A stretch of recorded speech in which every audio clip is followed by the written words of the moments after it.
Hey guys, it's Natalia and welcome back to another episode of Fashion Design 101.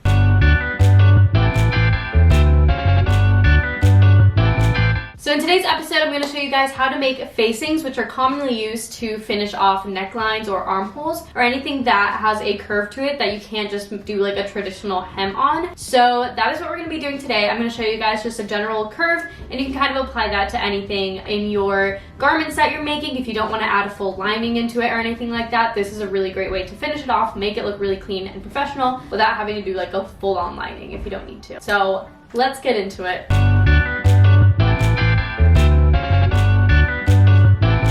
So I went ahead and cut out just a general curve. This could easily be a neckline curve, an armhole curve, all the things, but I just want to use this as an example to show you guys what the facing is going to look like. So I'm going to show you guys how to do it directly onto another piece of muslin, but usually you'd want to like pattern this out on paper and then transfer it over, but I'm going to quickly show you guys. So I'm going to go ahead and put this piece over my muslin, and I'm going to trace this curve out.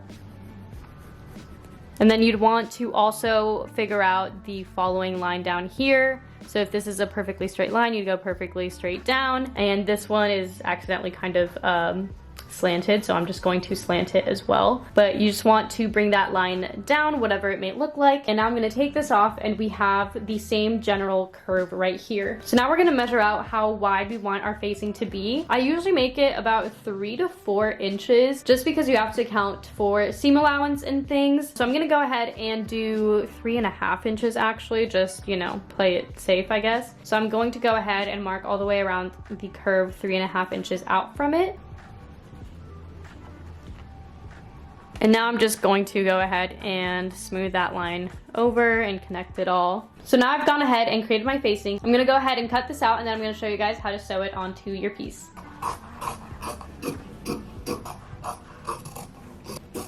So now we have our piece and our facing, and if we take our facing and put it over top of our piece, you'll see that the curves line up perfectly. So what we're gonna do is go ahead and sew along that curve, and then we're gonna flip this over and we're gonna top stitch, and then you'll have a super clean finish right here, as you'll see once we do it. But we're gonna go ahead and sew this in place. So I'm gonna go ahead and sew this curve at the seam allowance that I've allowed for this, which it just depends on whatever you have, but go ahead and sew this normally, back stitching and all.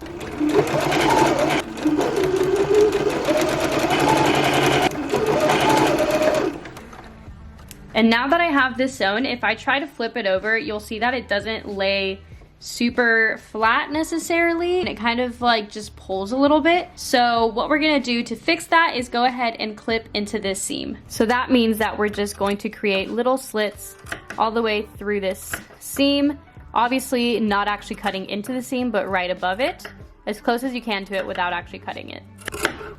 And now if we flip it over, you'll see that this lays so much nicer. And as you can see, our facing is already coming together, but there's one last step that we can do to make it lay even flatter. So I'm gonna go ahead and grab all of the seam allowance and pull it towards the facing side. And we're gonna go ahead and stitch right on that. And that is what we call an understitch, or at least that's what I've heard it called. I know there's multiple different ways you can call it, but that's what I know it as. And all the way down, you're going to want to sew basically right above the seam, but on the facing side with all the seam allowance under it. So I'm gonna go ahead and place my piece, make sure all of my seam allowance is facing the facing. And usually you wanna do this at a longer stitch because it's kind of more decorative in a way, but you're gonna go ahead and back stitch and then stitch normally.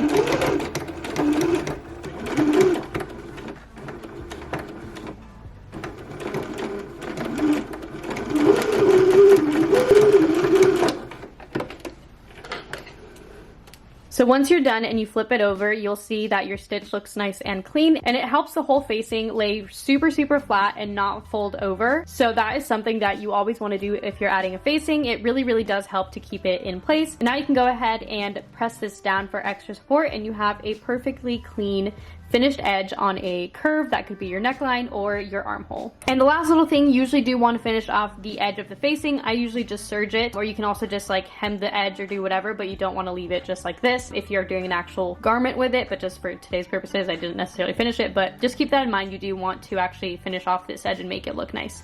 but that is what our finished facing looks like. So that is it for today's video. I hope you guys liked it. If you did, give it a thumbs up and comment down below what other videos you want to see from me next, and subscribe for more if you're not already so you don't miss out on the next few videos. And if you want to follow my social media, my Instagram, TikTok, all the things are linked down below. I also just started a podcast if you guys want to check that out. It's called Unfiltered Fashion Talks, and we talk about all things fashion, so that will also be linked down below, along with my Patreon that I just started. It's a really fun little community where you can be part of a private Facebook group, my private Instagram story. You'll get a bunch of exclusive content from me and a little bit more one-on-one time. So if you're into that, check it out. Everything will be linked down below for you guys. And that is it. I will see you guys in the next one. Bye!